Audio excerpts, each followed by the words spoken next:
Hello there, it's Pat at Beads and Plenty More, and today I'm going to show you how to make this earring that's made with memory wire. And it's a nice little hook, and then this piece goes through the ear.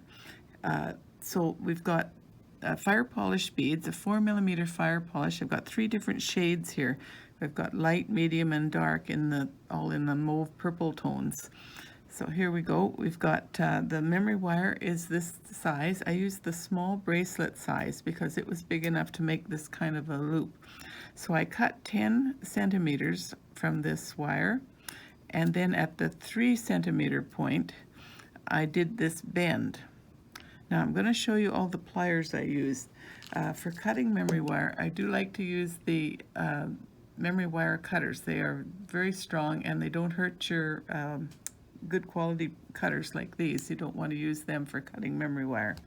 And then to make the turns, I used this plier that I had in my kit that I don't use very often. It's got the real square ends. Sometimes these are called duckbill pliers, but they have a really sharp edge on them that will make that good bend at the top here. This is where I made this bend with these pliers. And then to make the circles, like the little circle at the bottom here, I used again the pliers that are meant for memory wire, and I used the small size of the loop on there. Okay, so let's get started. I have another hoop here to make, and I cut 30 centimeters of 28 gauge wire, and that is what I used to attach the 4mm fire polished beads. So with wire, I always like to start with a good long tail, so I got a good piece to hold on to.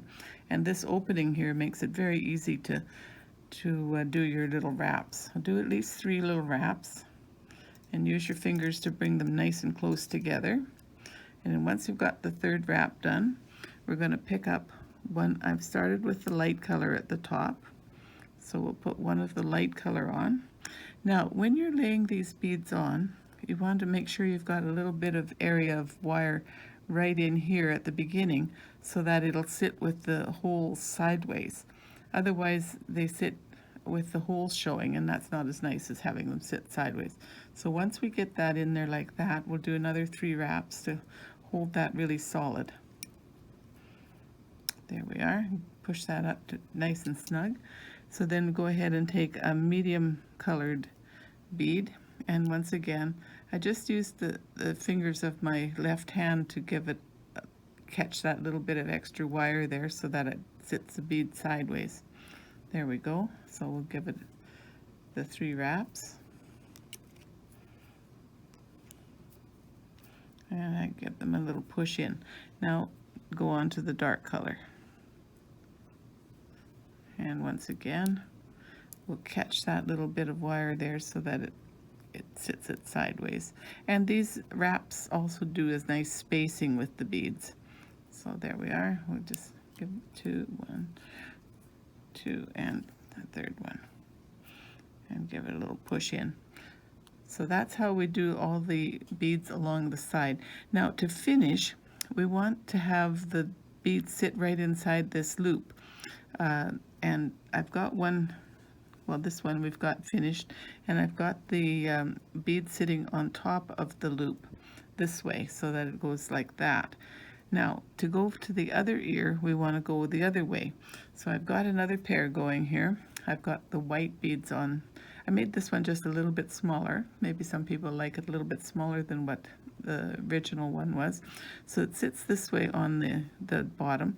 So when I finish the other bead, I'm going to want, so this one sits this way with the bead on this side, so I'm going to want the bead to sit on the other side here for the other ear.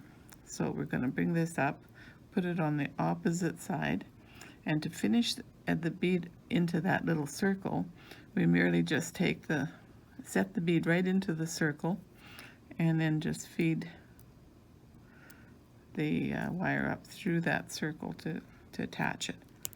And I again do at least 3 loops so that make it nice and firm. And at this point you might want to use the pliers to pull this because it takes quite a pull to get it through that little circle. There we go, 3 wraps. And then once we do the 3 wraps, I'll take the cutters and cut that 28 gauge wire off and smooth it in nicely with these flat pliers. There we are. So, and then this piece at the top can get cut away as well. So we'll just cut that away and then tidy that up, the top. So they're really quite simple to make. It does help to have the strong cutters because memory wire is a little bit difficult to cut. So I've got a pair of the white ones made up, and I will finish up the one with the 3 colors of the purple. Thanks for watching, and I will show some more ideas with memory wire in more videos. Just a quick add-on with our memory wire earrings. The piece that goes through the ear should be filed. Now you can file it with just an ordinary file like this and just take all any little roughness away from there. We don't want that to go through the ear when it's rough like that. Or if you have a file like this, this is a little easier to handle, just a little bit smaller file. Just give that in just that little bit of filing to get rid of the rough cut. And then another one that I have is this one with the little burr cup. That's the handiest little file to do these ends. So you just turn it like that. So just an extra little piece here to show that you need to do a bit of filing because you don't want anything rough going through the ear.